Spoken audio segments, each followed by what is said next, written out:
Okay, first off, I want to say for everyone that doubted this machine, that only thought of it as a sexual introduced sexual joke, the joke is on you. It actually came to save the day.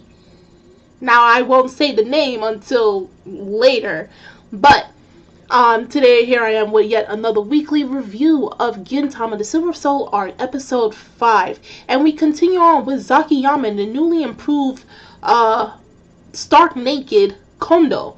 Now, if you remember back in season 2, this is what happened exactly to Yamazaki and Kondo. Remember when season 2 started, there was a wart that was attached to many of the people in Edo, and this wart basically gave this ideal of what the characters wanted to be. So Kagura wanted to be tall and beautiful, Shinpachi wanted to be part of Shinsengumi, Okita wanted to become a dictator, Yamazaki wanted to be hardcore and everything.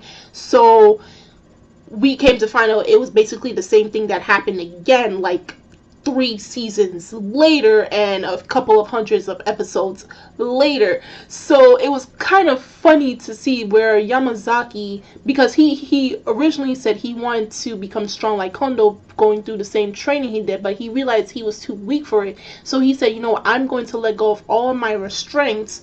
And all of his restraints led him to looking like a parody of Rambo. Of course, there was a reference towards Rambo, when one of the movies, I think it was the second movie, and he was fighting in Vietnam. And there was a reference, obviously, to Dragon Ball Z, talking about Goku removing his shirt, and it was weighing a ton. So while Yamazaki became Rambo, we had Kondo, who actually became a gorilla.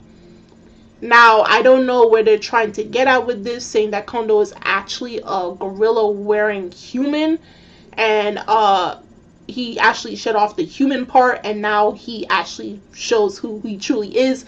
But it was so hilarious, and we have where, the Shinsengumi with their antics, and then when you mix in the odd jobs, it's like chaos between the two, and it was so hilarious because they kept arguing back and forth, and it was like, you guys are bringing back joy, and eventually, soon enough, we're gonna go back to, serious fighting and, chest hurting, heartbreaks, and everything. But the fact that they were able to bring in these jokes really warmed us up before the second half of the episode, as well as that the only one are joining the fray.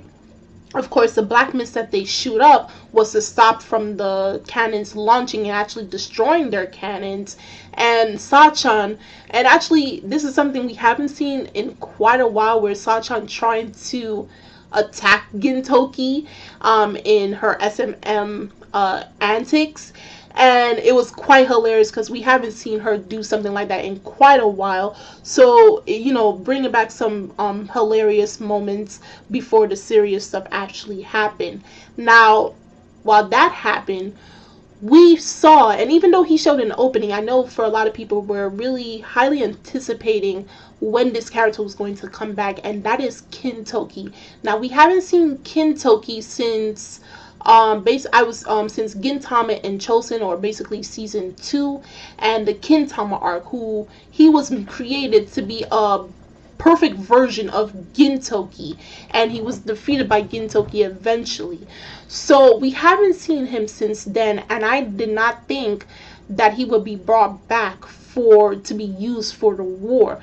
So as we know, he is a machine that was created by Gengai, and the greatest machine ever known to man, but with a twist in its name.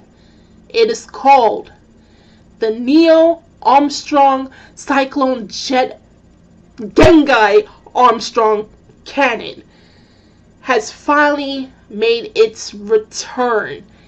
Okay, he put a little twist into the word, but he put his name into it. But we come to find out this machine that he's been working on has actually started as way back as during the times of the Joy War. So he's been working on it underground, and how this machine is going to work is we have where Tama and Kintoki are going to go into the sides the circular ball sides, please do not take this as a sexual joke, okay? Because I remember the first time this thing was introduced was back in episode 37 of season 1. That's how far this thing has been introduced. But nonetheless, they're going to be inside of it, generating power from the inside, while Gengai's other machinery will be powering it from the outside. Now, once it launched, you would have thought some big explosion would have happened, but that was not the case. Actually, the machine itself, the large machine itself, was merely a distraction. Once it launched, we saw tiny little nanomachines, or as Gengai referred to them as bees. So their job is to infiltrate every single machinery within Edo, anything within its reach, while the machine is still being powered up. And as long as it's powered up, these bees will go into machinery and infiltrate them with a virus, which will break them down, rendering them useless. So this also makes you wonder, the more that Tama and Kintoki and the other machineries that are powering up this machine continue to release these bees, is it possible that they will shut down? In other words, will they die? Which is actually very scary. Now, you see, we started off pretty lighthearted, very funny, hilarious stuff, and now we come to the point where we might lose a character that we have been with for a very long time. Versus, I mean, not a lot of people may like Kintoki, but we all love Tama, or at least enough that, you know, she has been a constant character. She has gotten development despite her being a machine, and in most cases in other series she wouldn't have gotten that development or given her human-like characteristics.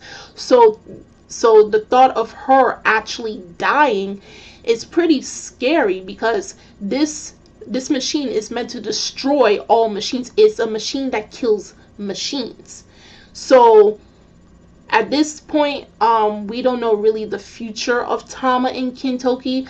Hopefully next week's episode can give us something, but I'm actually pretty scared of what will happen to Tama. And if she does perish, if she does die, is it possible for Gengai to bring her back in Kintoki? That's something that we'll have to wait for future episodes. So nonetheless, tell me how you felt about this week's episode. How do you feel about the first part of the episode? Were there any other references that I did not mention that you caught on in the first half? And how do you feel about the return of Kintoki and his involvement with the war? And how do you feel about, you know, the possibility of Tama, you know, going bye-bye after her introduction since the 70s? And the links are in the description box, so you guys go check that out. And I'm Kimmy Chan of Anime Legends Podcast, and I will see you guys later. Bye!